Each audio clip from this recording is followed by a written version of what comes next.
2 jours après l'entretien avec Bernard Lefebvre, Sarah reçoit un message lapidaire. Madame Kapoor. Nous avons apprécié nos échanges, mais avons décidé de retenir un profil plus en phase avec notre culture d'entreprise. Bien cordialement. La direction. Pas de remerciements, pas de justification. Juste un refus brutal et vague. Elle le relit 5 fois, puis ferme son ordinateur sans un mot. Sarah marche seule le long de la Seine, sous une fine pluie. Son parapluie reste fermé. Elle n'a jamais ressenti autant de rage contenue. Pas pour elle. Pour toutes celles et ceux comme elle. C'est ça, la méritocratie?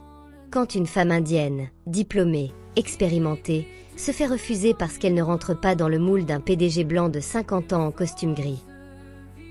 Les mots de Bernard résonnent. Nos clients allemands sont très traditionnels. Kapoor, ce n'est pas un peu compliqué à prononcer. Elle se sent salie. Pas humiliée, mais indignée. De retour à l'hôtel, elle ouvre son ordinateur et tape. Pas un message diplomatique. Un coup de poing. Aujourd'hui, j'ai compris que pour certaines entreprises, un CV brillant ne suffit pas. Il faut aussi avoir la bonne couleur, le bon genre, le bon nom. Merci à Tech Solutions de m'avoir rappelé qu'en 2025, le racisme existe toujours, même sous un vernis de professionnalisme. Hashtag racisme en entreprise, hashtag discrimination invisible, hashtag femme PDG. Elle hésite une seconde. Puis clique sur publier. En quelques heures, le post explose. 10 000 likes. 5 000 partages. Des milliers de commentaires. Certains la félicitent. D'autres l'accusent de jouer la carte de la victime. Mais la majorité la soutient. Je vis la même chose en Allemagne. Bravo pour ton courage. Il est temps que ça change. Des anciens employés de Tech Solutions témoignent anonymement. Je confirme. C'est un boys club. On m'a dit que mes cheveux étaient trop crépus pour représenter la boîte en public. Sarah, tu n'es pas seule. Le lundi suivant, France 24, Le Monde, BBC, Al Jazeera contacte Sarah. Elle apparaît sur les plateaux, sobre, calme, implacable. Ce n'est pas mon histoire. C'est celle de milliers de personnes qu'on réduit à leur origine. Je parle, parce que d'autres ne peuvent pas. Elle devient le visage de la lutte contre le racisme silencieux dans le monde de l'entreprise. Sous l'impulsion de ses soutiens, Sarah lance une initiative baptisée Glass Ceiling Buster, les briseurs de plafonds de verre. Un réseau international d'entrepreneurs, cadres, leaders issus des minorités, pour se soutenir, se former et s'ouvrir les portes que les élites ferment. Face à la tempête, Bernard Lefebvre tente de se défendre. Il ne s'agit pas de racisme. Tech Solutions choisit ses dirigeants sur la base de la compatibilité culturelle. Mais le mal est fait. Le backlash est immense. Un actionnaire déclare: on a perdu plus en image de marque cette semaine que sur 2 ans de crise. Des employés organisent une grève symbolique. Des clients menacent de rompre les contrats. Invitée à un sommet mondial sur la diversité, elle prend la parole devant 5000 personnes. J'ai été refusée non pour ce que je ne suis pas, mais pour ce que je suis. Alors maintenant, je construis ma propre table. Ceux qui veulent manger l'égalité sont les bienvenus. Applaudissements debout. Une rencontre qui change tout.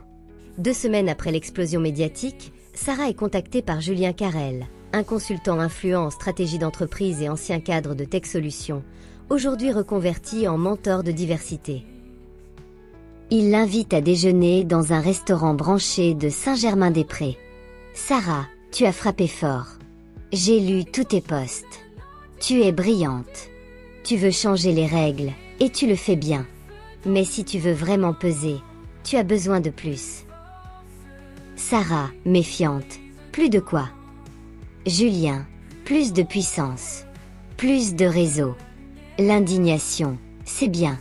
Le pouvoir, c'est mieux. Il lui propose un partenariat, monter une plateforme de consulting en leadership inclusif qui serait appuyée par ses contacts dans le CAC 40. Sarah hésite. D'un côté, c'est une porte vers des ressources, une structure, une expansion. De l'autre, Julien semble opportuniste. Trop lisse. Trop propre. Trop réhabilité. Elle en parle avec Esha, son amie militante en Afrique du Sud. Esha, méfie-toi des hommes blancs qui se disent alliés. Beaucoup veulent surfer sur notre lutte pour faire oublier leur passé. Mais Sarah sent aussi qu'elle peut apprendre. Elle décide de tester Julien sur le terrain. Julien et Sarah co-animent une conférence à Sciences Po Paris sur les nouveaux visages du leadership. La salle est pleine, les étudiants suspendus à leurs mots.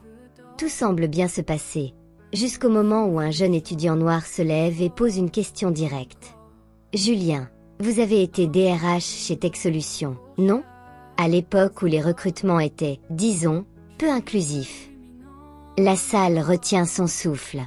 Julien, soudain moins sûr, bredouille une réponse vague. Il faut comprendre. L'époque était différente. J'étais moi-même en train d'évoluer. Sarah sent un frisson dans la pièce. Elle comprend alors. Julien fait partie du système qu'elle combat. Il veut récupérer son image pour se blanchir.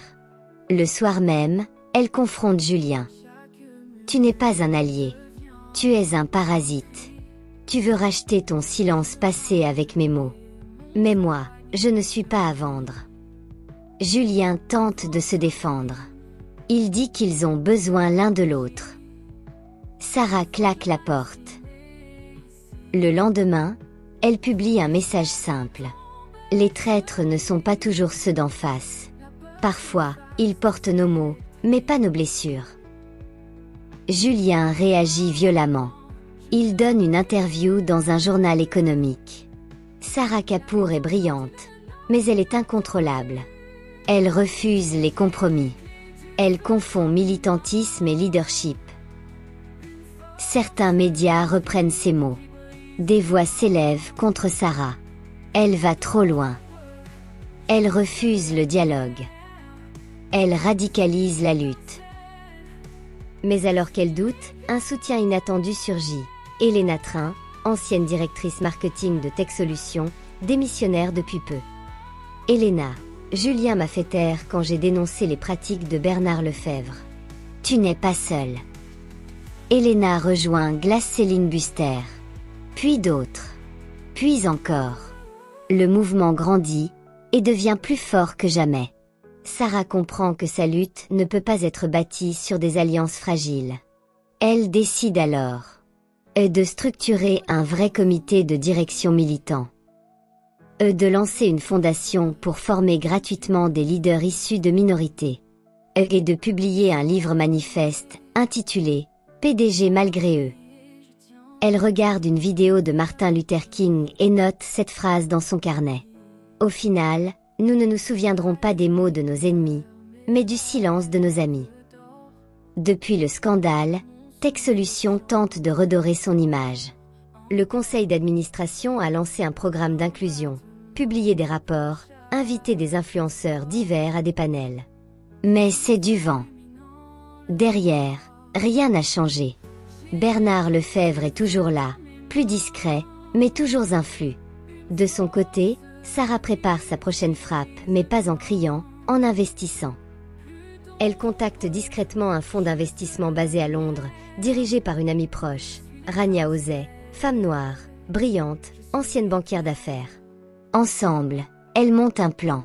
Sarah, je veux racheter 4,5% des parts de Tech Solutions. Pas pour le rendement. Pour la vérité.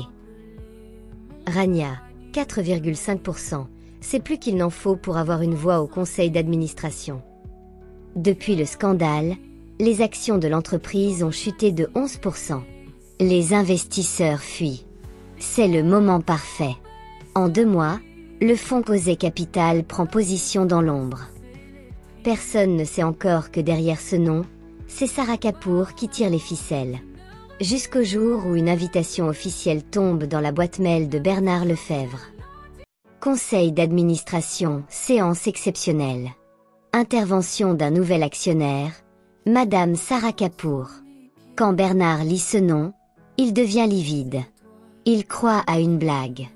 Mais le mail est authentique. La date est fixée, mercredi 9 h, salle du Conseil, Paris.